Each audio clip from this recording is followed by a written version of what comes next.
last thing that John Lynch said, this one was weird. Someone asked about Trey Sermon. Are you still into him? I mean, he was a healthy scratch repeatedly at the end of the season. And they're like, oh, yeah, yes. But he just had to learn how to run in the NFL. Croc, what the hell does that mean? I think that's BS, man. I mean, listen. Yeah. I look at Trey Sermon. He had almost 100 yards against the Seahawks. And then the next week, he gets one carry against the Cardinals for 7 yards. I just think that there's something. Remember, he kind of scrubbed his Instagram for a little while, 49er stuff and all that. So, Kyle, he does his little thing. And I think Trey Sermon, they just didn't maybe like the way he was preparing, whatever it is, how Kyle can get. And I didn't think it had anything to do with just him learning to run. Now, I know people ran with that narrative, dances a little too much, or he did not hit the hole right. He hit the hole right against the Seahawks and ran very well, and there was no issues, and that was early in the season. So I think a lot of it had to do with him. I mean, he was buried. I mean, there was a game, they brought in guys like Cannon over him or whatever his name is to play running back. Like, they didn't like him. And I don't think it had to do with his run style. I think you're right on. And I think this is kind of like this, the doghouse thing, the Brandon Ayuk thing. If you are a young player and you haven't established yourself and you complain at any point behind closed doors about your usage, your role in the team, I think it's pretty clear what Kyle's going to do. He's going to bury you further until you realize that you need to, keep your mouth closed, keep your head down, and follow the coach's instructions. I think he's pretty old school like that. And I think that happened to Ayuk. They needed Ayuk.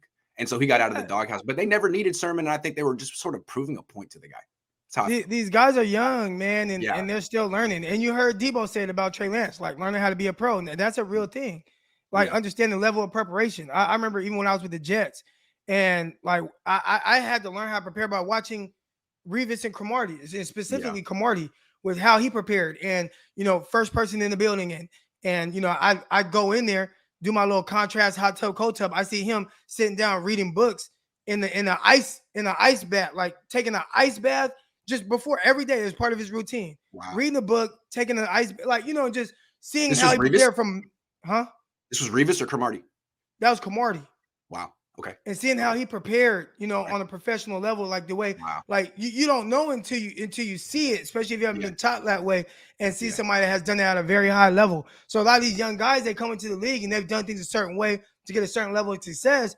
And you get to the NFL and you got to really take it to another level. And I think Kyle Shanahan, he doesn't have a lot of patience for that aspect of it. So I think that's tough on a lot of young guys who are like, man, I've had all this success. I come to the league, I think I'm gonna, do me. And Kyle's like, sit your ass down. Right. Because you've been having so much success your whole life doing you. You were in Trey Sermon's mind. You traded up for me in the third round. You like what I do. Right. And then I was like, nah, you got to do it our way. Yeah. It seems to me that when they say you got to learn how to run the NFL, my first thing I thought of was like the outside zone one cut thing. I always thought Trey Sermon was never that kind of a running back. To me, he makes jump cut. He makes multiple cuts.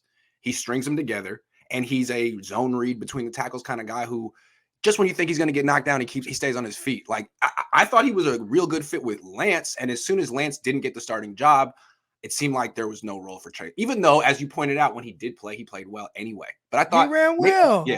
Maybe this year with Lance, they'll actually let Trey Sermon play. Maybe he'll be a breakout candidate. I don't know. I'd like to think so. Trey Sermon is a powerful runner with a nice blend of speed. Where he lacks is his vision, hesitancy, and the big one is pass pro, lacks awareness. I hadn't thought about the pass pro thing. I think he's a good receiver, though. He has nice hands, big target. Pass also pro can be, something. And that's an underrated aspect of just playing the running back position. And I hear that a lot, on the draft show, locked on the NFL draft. Make sure y'all tune in. But, we talk about being a 3-down back. And a lot of it has to do with being able to pass protect, things like that. And if you're lacking there and they can't trust you in that situation, that's something else that'll keep you off the field.